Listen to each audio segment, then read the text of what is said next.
Hi, I'm Jabbar, and this is my round one confessional. So, Matthew, do you want to start off with questions, or do you want me to just? You rant and then I ask questions after. Okay. Oh my goodness, what the hell was I thinking? Agreeing to do this shit all over again. Um. So I get added into this 25-person chat, and I'm just really shitting bricks because the people who are brought back from my season, Kimberly is the only other newbie that's like exclusively from my season. Um, so that immediately um, petrified me. And then we had Steph, um, Michael, Amir, and Jordan. And I was like, oh, besides Jordan, I really don't know. I really don't know. Like Jordan and I sit up on call like practically every day, so love him. I don't really know how everybody else feels about me. So my strategy coming into this game is just to like act like I'm afraid. I am extremely naked and alone this early in the game. And as opposed to season four, every like if you follow Ascendance, you know exactly what I'm capable of. So obviously I can't get away with like, hiding behind my partner for the first half of the game. I have to rely on my own strategic ability, honestly. Um, and it's really scary. It is so freaking scary right now. With that being said, with that being said, sorry, I'm yawning. Um, my strategy coming into this game was like to, reach out to people who may or may not have had bad blood with me in the past and just squash the beef. Um, I talked to Jack. Um, we have past history from another game that was like a month or two ago. I saw Connor. Me and him have like a little bit of bad blood, which to me is not really bad blood, but it's I'm the person. I'm somebody who likes to talk about my problems. I don't like to just sweep it under the rug. So I would much rather talk about the problem and like get to the root of what happened rather than to just say that it never happened. And I still haven't gotten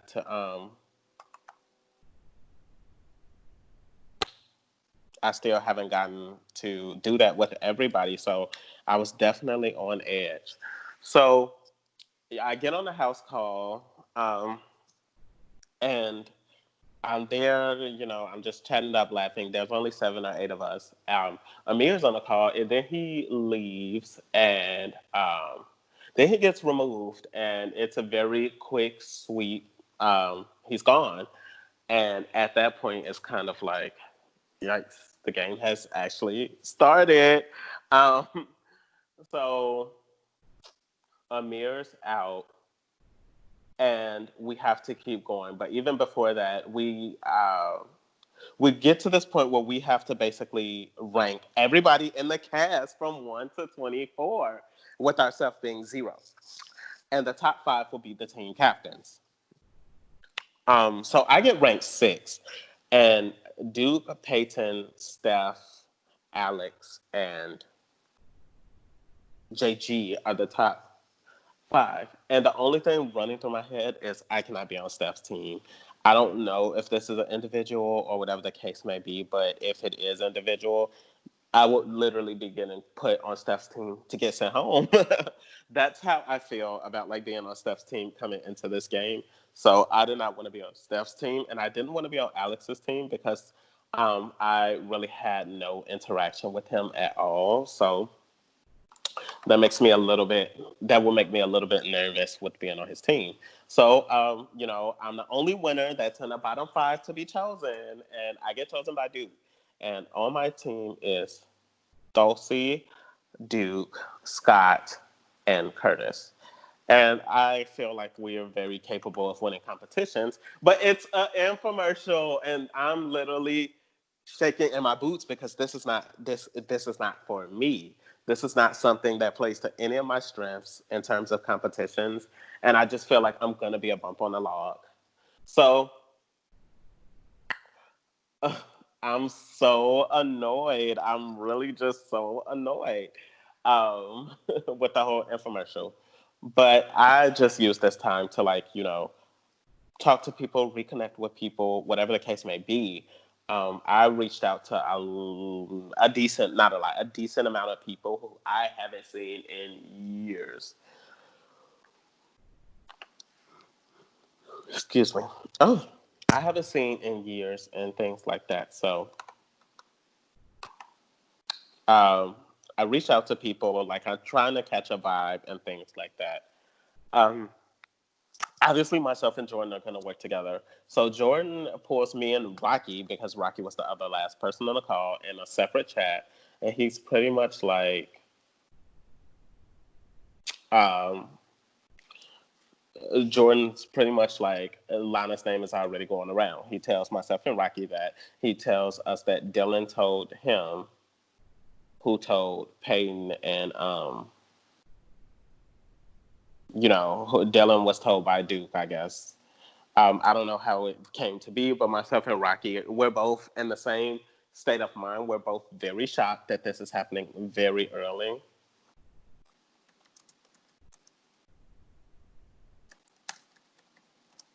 And it's just like, yikes. So then I call Rocky the very next day, literally the next day, and he basically tells me that he told Alex that he heard Lana's name. And I'm like, what you mean you told Lana that you heard? What? The game just started. Why are you doing that? This is what I'm thinking. I didn't say this to Rocky, but that's definitely what I'm thinking. Like, it's about to get nasty. Um, so, yikes, yikes, yikes. That's what is running through my head. And, I told Rocky I wasn't going to say anything, but I immediately went back to Jordan. So, and I told him, you cannot be making this type of. It's literally the same thing that happened in season 4 when he told Jacob about Alyssa's idol. And to be honest, like, I don't know how this is going to look because I was there too. So I tell Jordan, like, whatever happens, we need to correct this mistake and we need to figure out a plan right now because, you know, I don't want to go down for you. I don't even want to go down for myself, let alone you. Like, I'll help you and I'll protect you and stuff like that because, you are my ride or die. But you can't be making decisions like that, especially if you don't know how people are truly going to react. So Jordan talks to Alex, and he basically like comes clean about the things he heard, and so on and so forth. And from there, it's just like boom. Alex, when I talk to Alex, he tells me that he told Lana. So obviously, if he told Lana, Lana's gonna tell the rest of season 6. Because why not? Those are the only people that she knows. So then I talked to Lana, and it's just crazy.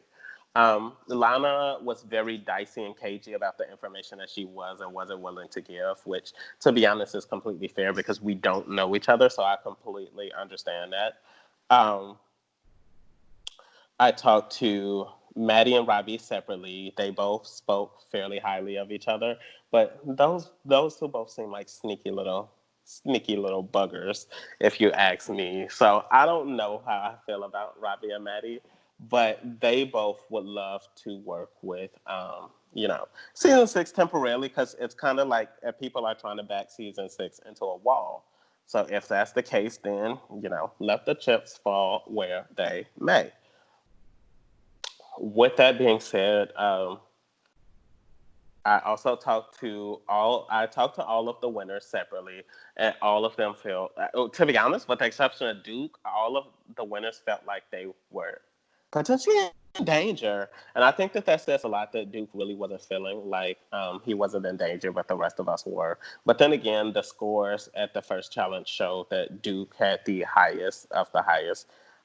He was the highest. not only winner, but he was the highest person ranked in the cast.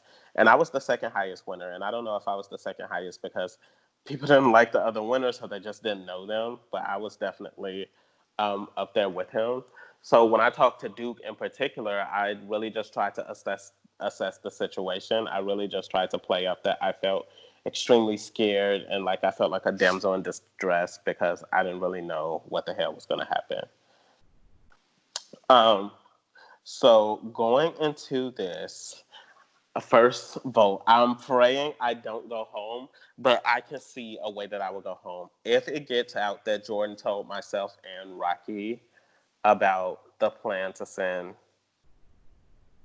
Alana home, and people are going to put two and two together that myself and Jordan are close. And because of that, he's immune and I'm not. So if that happens, I can see myself definitely biting the bullet for Jordan here. I don't want to, but it's definitely a reality. On the flip side of the coin, um, it could be Lana that goes home, or maybe there's a few other plans that could be put in motion as the next 24 hours happen. Any questions? So, runs to find the questions.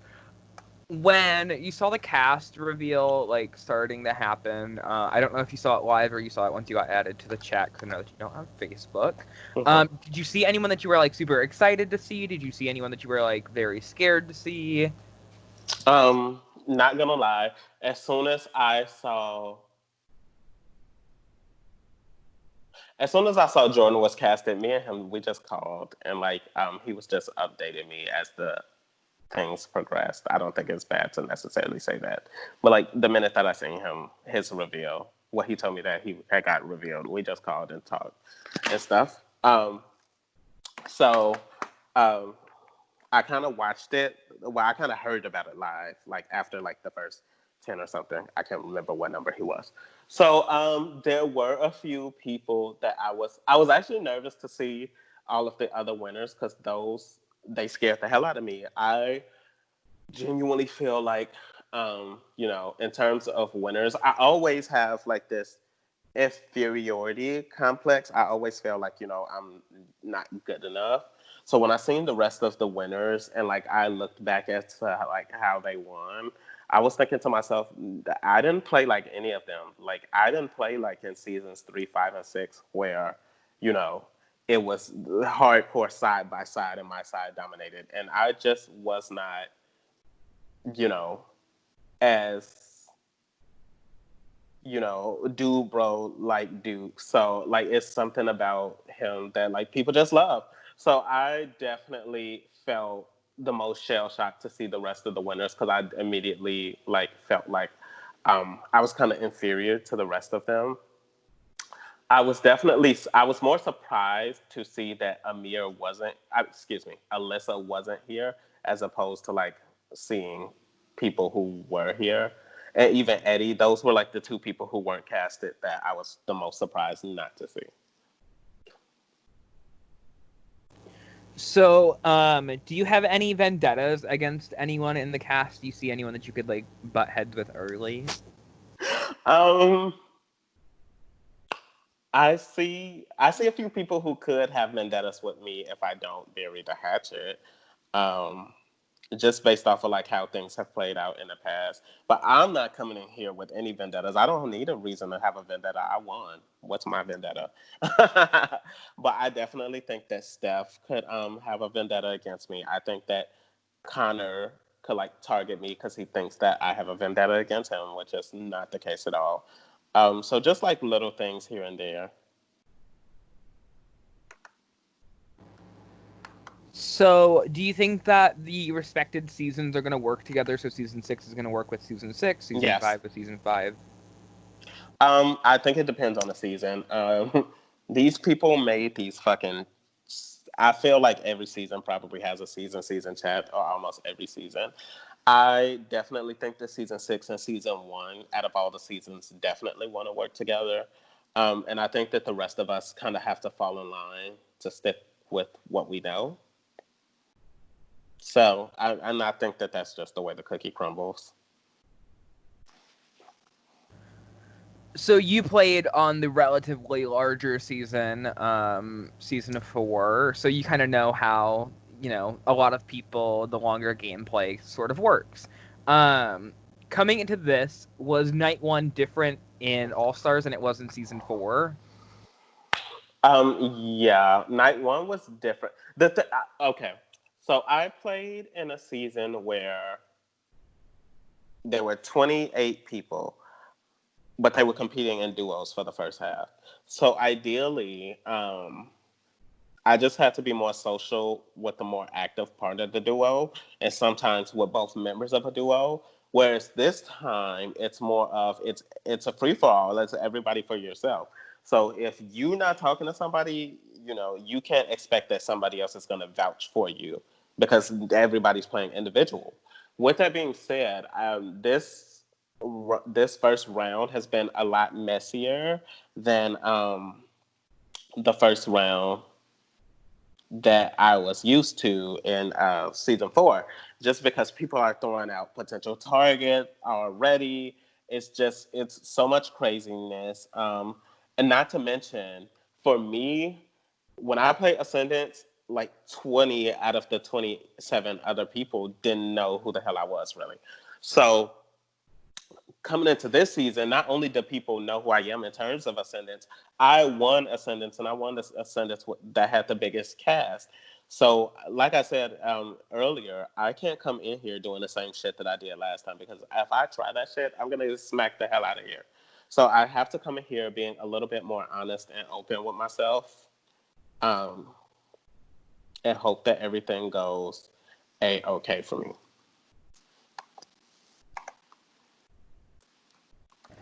So my last question is, um, what do you have to do in the next few days to ensure that you are here for the next round and to set yourself up well for that? I have to be deceptively submissive. I have to, if there's an obvious majority or if there's a majority that thinks that they only need one vote and they have mine, I need to pretend like I'm with them. But if there is an opportunity to, because I think that if there is an obvious majority already, then obviously I'm not important to them because I'm not a part of it. So, like, if there's already like, there's going to be 17 votes at this first elimination, 9 is majority. So like if there's already 8 people that have decided that they are going to stick together and they need my one vote, then I'm gonna preach that I want to work with them just to keep their votes off of me. But if there's a chance that the other 8 people decide to band together and they're waiting on one vote, then what's I don't mind being that one vote. Yeah, so my strategy for staying safe is just to kiss ass. Like, obviously, Duke and Peyton have a lot of sway at this very moment. So my strategy is to go up to them and kiss their ass. But also, I kind of like would like to work with OC and Jordan. Rosenberg for this round. I know that Lana's going to be on the chopping block because I think her team lost to, yeah, because she was on Peyton's team. So, if there's a chance to potentially do something else that's going to get me in a better position, then I don't mind taking it. I'm a risk taker. I'm a fighter. So if there's a risk to be taken, I'm here to take it. All right. Do you have anything that you would like to add before I stop the recording? Oh my goodness. Just pray for me to make it. Pray for me, VL. Oh, they can't see Confessionals this season. Pray for me to make it. I absolutely love and adore all of these players, but we're back in ascendance. So it's war. So I just hope that everybody's willing to forgive everybody once this is all said and done. Alrighty, thank you so much. I will go ahead and stop this.